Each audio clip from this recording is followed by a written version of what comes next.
What is something that you actually remember being new technology, but is now obsolete? Not exactly tech, but interactive encyclopedias on CDs.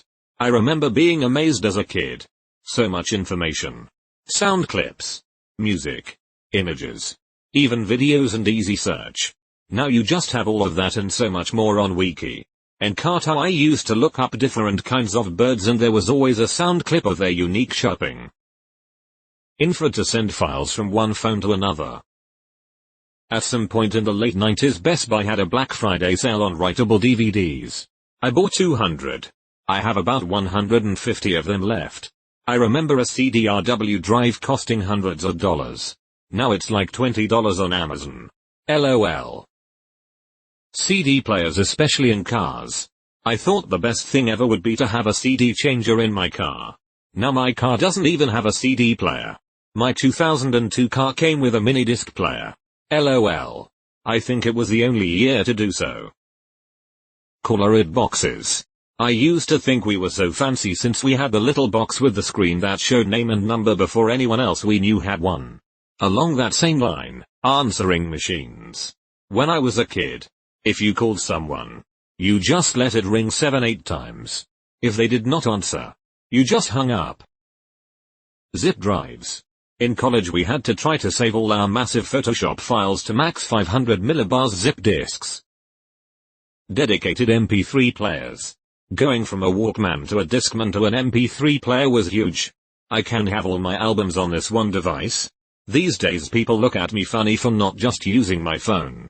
But the iPod Classic is still the best music device I've ever found.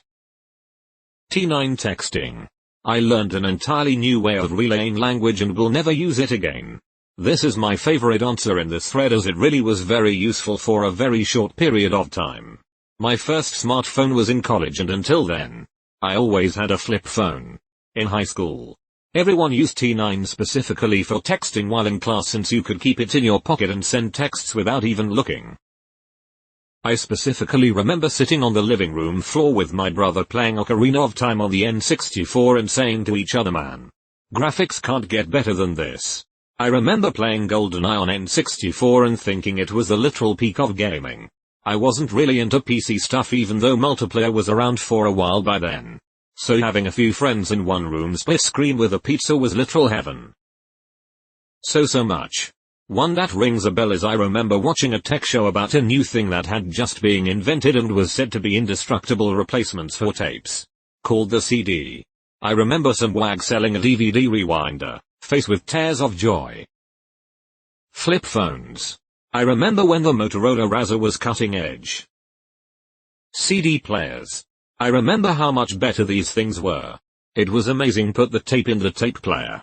Plug in the power to the cigarette lighter. Gently set the CD player on a folded towel or pile of shirts. And listen to the CD skip every time you hit the tiniest of bumps. You could get an anti-skip platform for the car. It had a Wii damper system that could deal with the bouncing for a couple of seconds. Laserdisc. Gigantic album-sized CDs. Really? Gigantic album-sized CDs that played movies. Custom ringtones. It used to be such a huge industry back in the day and people would actually pay money for shitty 8-bit versions of songs to play when people called them. Now most people I know just keep their phones on vibrate or silent and use default ringtones. And, to go along with this, ringback tones. So many people had a shitty buzzy song blasting into your ear when you just wanted to ask what time they wanted to meet up. There are still songs that I'll come across that I can't listen to because they trigger my fuck. Get this shit out of my ear response from ringback tones. Who else remembers the entire camcorder camera DSLR section in Best Buy? Yes, digital cameras were them.com when they came out. I remember when GPS devices came out. That was huge. No more printing out directions. The little machine will direct you. Pretty much immediately the same exact thing was added to smartphones. I bet my dad still has his GPS in his glove box dusty as all hell. I think that while the car GPSs are obsolete, standalone ones for hiking or backpacking aren't. Batteries last longer. Have an antenna that works better under tree cover. More rugged. Etc. I still use my Garmin 60 CSX but it's pretty old now. I'm assuming they still make new models. Digital photo frames. Everyone seemed to have one for about 3 weeks and now I haven't seen one in about 10 years. I believe they're making a comeback with new versions where you can send photos directly to it. TiVo. It was a big deal to be able to automatically record shows. And an even bigger deal to be able to skip commercials. Now, we just watch it on demand. I still use TiVo. It's better than shitty cable company DVR by a country mile. Cordless phones. When they first dropped it was the newest thing imaginable. Flash forward a few years and no one even has a house phone. I remember when my uncle who lived about 30 minutes from my family's house went to visit and brought his cordless phone, just the phone, not the dock, thinking he would be able to use it while he was here. We all had a good laugh. Dial-up internet. I loved being able to do Mad Libs. Chat with people on Echo Yahoo. Get Mortal Kombat fatalities. And print off naked pictures from Playboy that took me 20 minutes to download LOL. I was so amazed. I do miss the Wild West era of the internet sometimes. Once high-speed internet became the norm, that era kind of came to an end. It's nice that everything just works now though, but social media and such has led the way to some interesting times we're in. Game Boy Color SI. For me it was the original Nintendo DS. I had a GB Color but never had a GB Advance. And when I got my first NDS it was like an alien technology in my eyes, haha. Palm Pilots. This was the first thing I thought of. I remember my uncle had one and I thought it was the coolest thing I had ever seen. Like something from Star Trek. My dad was super excited the first time he brought a digital camera home for us to play with. It was a brick that took 8 photos and saved them onto a floppy disk. It even came with a floppy disk carry case so you didn't have to worry about losing them. Sony Digital Mavica. I loved that camera.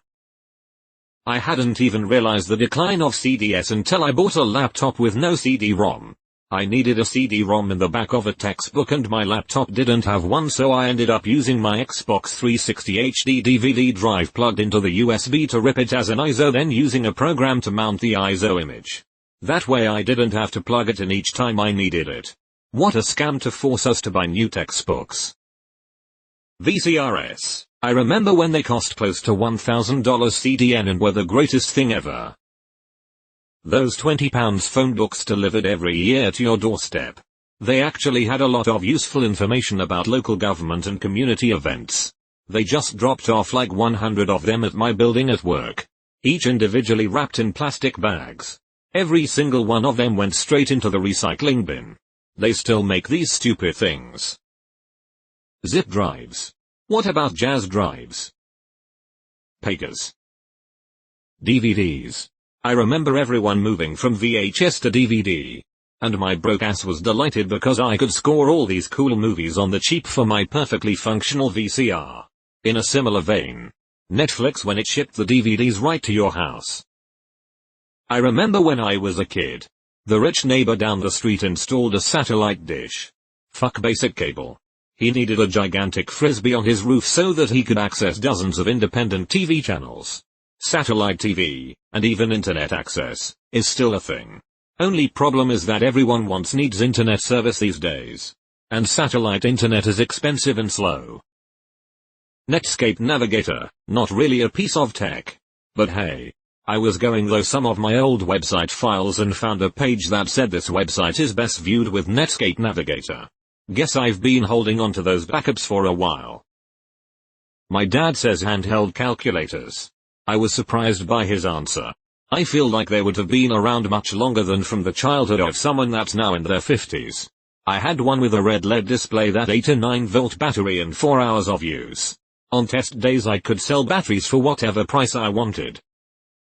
Minidisc. Minidisc was amazing. Sony's Synextage software however was a boiling cauldron of smegma. In true early 2000s fashion I hooked my Minidisc up to the optical port of my PS2 and recorded that way. Seriously though, Synextage was grim. Telephone cards. Edit. Thank you for the award. The word processor. Like a typewriter with a tiny bit of memory so you could make corrections before it printed the type. Before that it was either strike through or whiteout. Sort of. Actually I used a computer at school before I ever saw a word processor, but not even my rich friends had one at home. Short-lived because home computers started becoming more common and affordable. Kind of a step back in a way because dot matrix printers looked like crap compared to something typed on a word processor. Walkman. The curly CFL light bulbs. Retail worker here, I still have customers asking for those things. They always give me the surprised Pikachu face when I tell them CFLs are phased out and obsolete now. When I was in 2nd grade, a kid on my bus was showing off a sheet of paper with movies listed on it. His parents had just gotten a VCR, and him and his brother were being allowed to get one movie each because they were over $100 per tape. Video stores weren't even a thing for another year or two. Goddamn, those kids were spoiled. My mom wouldn't let me get a pack of Pokemon cards when I was little. Phonocards. You'd buy a phonocard so that you could use it in a payphone and never have to worry about having change. They converted half the phonoboxes to take them, which must have been a major infrastructure operation. This must have been the 1980s, I think. Now completely forgotten. WebTV. An internet box that connected to the phone line and the TV. Internet access without a full-on computer. Macromedia flash. Don't forget Macromedia Dreamweaver. Fireworks and Shockwave. Removed. Which ones? 5 and or 3? 5? Moon boots were supposed to be amazing. Tricked me into exercise for a weekend. Never touched them again. Those kids on the commercials would just lift their legs up when they jumped. I was scammed as well. Heelys on the other hand at least worked, but I kept accidentally activating them and tripping, so I got rid of them. I was a very small child when Beta switched to VHS. I remember watching Gem and the Holograms on Beta Maximum. I'm so lucky to have been born in the early 80s. I got to see the invention and progress of so many things. Also, cassette tapes, Walkmans and Discmans. Kids today will never play Oregon Trail on a green and black screen or have to hear the annoying dial-up of trying to get your AOL to connect. My grandparents also had a car phone when they first came out. These things seem so corny now, but they were a big deal back in the day. Oh. And not really technology, but something that I remember that is now obsolete is cursive handwriting. And using paper and textbooks in school. Not completely obsolete, but as the school systems become more technology based they will be eventually. For people not old enough to remember, CDs were the biggest holy shit this is awesome technological shift I've ever experienced. From the sound quality, and skipping songs, to CD-ROM revolutionizing computer gaming. I still think they sound better than streaming. And iPod. And such. I still think they sound better than streaming. And iPod. And such. They do. CD has uncompressed WAV audio, which is a little bit better quality than 320 kilobits per second MP3. And for example from Spotify, most of things you get are 128 kilobits per second. Or 160 kilobits per second if you are lucky. Windows Phone. In the year 2000 I was sitting on a plane as people boarded, watching an episode of Seinfeld on my Compaq iPac, https://imgur. COM-M69NVX, color handheld computer containing an IBM 1GB microdrive, https://imgur. com/309JWE9. I had recorded the show off my new TiVo DVR and encoded the output to MPEG, saving it to my impressive 1GB microdrive, which was actually a smaller rotating platter in the format of a flash card. It was pretty radical stuff for the time. And the businessman that sat next to me shook his head in amazement. I could tell he was thinking, these kids these days, watching TV on a device in their hand. Of course now the technology is an antique. Thinking Columbia House CDs were a good deal. If you were under 18 they were, because mom and dad could tell them you were underage and couldn't legally sign binding contracts. Typewriters. I was so proud to get my first portable. I was going to write a novel. I actually did a course as a teen to learn to use the new electric typewriters. If anyone ever needs to replace a typewriter ribbon, I'm qualified. This service might technically still exist, but I think it counts. Ringback tones. I was working in the industry when they came out, and I was working in it when I heard one for the last time. 2. Please enjoy this music while your party is reached. MP3 players. Specifically the Zune. Anti-skip CD players. I had one of those. Boasted with 30 seconds of anti-skip branded into the plastic. I remember getting up early to watch the first space shuttle launch back in 1981. I remember getting to stay up late to watch the first moon landing. God, I'm old. Winamp really whipped the llama's ass. Skins. I remember getting a Nintendo NES in the late 80s. It's hard to explain how amazing it was to have that at home. Now we can use emulators and download all of the games onto a small hard drive. But the act of changing the games and the way they looked and felt, all of that was really great. The entire game library of the NES is just 237 millibars. The Atari 5200 and Laserdiscs. My first console was the 2600. And my first computer was a VIC-20. When I was a kid, my dad spared no expense by getting a state-of-the-art cordless phone in the house. I felt like I was living a life of royalty when I could walk almost all the way to the street while still being able to talk on the phone. Garmin and TomTom. Shit was mind-blowing when it came out, as long as you paid for the updates anyway. My beloved Commodore 64. I remember when my mom got a PDA for her nursing school in maybe 2004. Everybody thought it was the coolest shit. But as I look back on it now, I don't think it was terribly useful, lol.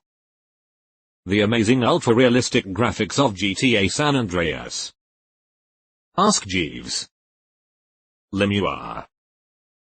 Kind of the opposite. I remember making telephone calls without needing the area code, US.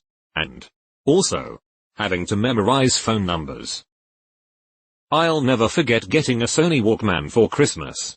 It was amazing to be able to take music everywhere with me. Answering machines. Like the old style with many cassette tapes.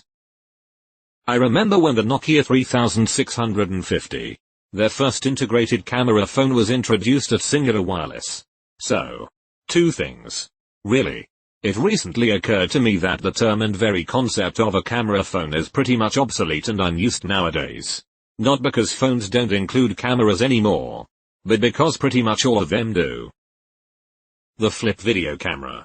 A pocket camcorder. In the college entrepreneurship class I taught, we discussed why it was so successful, portable discrete video camera, and what might displace it. Dad was super innovative with his blab off. A toggle switch with a 20 feet cable wired into the power to the speaker on our black and white TV. Could mute during commercials while we drank Tang. Remotes were a thing of wonder. You could scroll between all 7 stations. Dial-up internet. I wasn't allowed on until after 8 p.m. because it would block the phone line. Nintendo DS. I still remember getting my first ever white DS Lite in 2006 and being fascinated at how sleek and modern it looked. Sometimes it still feels like yesterday. And I can't believe a console from 2006 is considered retro now. Old school computer programmers will know what I'm talking about. But there used to be a shitload of punch cards you had to use to program computers, and now we just type out the scripts. It's actually nutty to think how far computers have actually come. TBH. Edit. Took me 24 hours to realize I put no instead of now.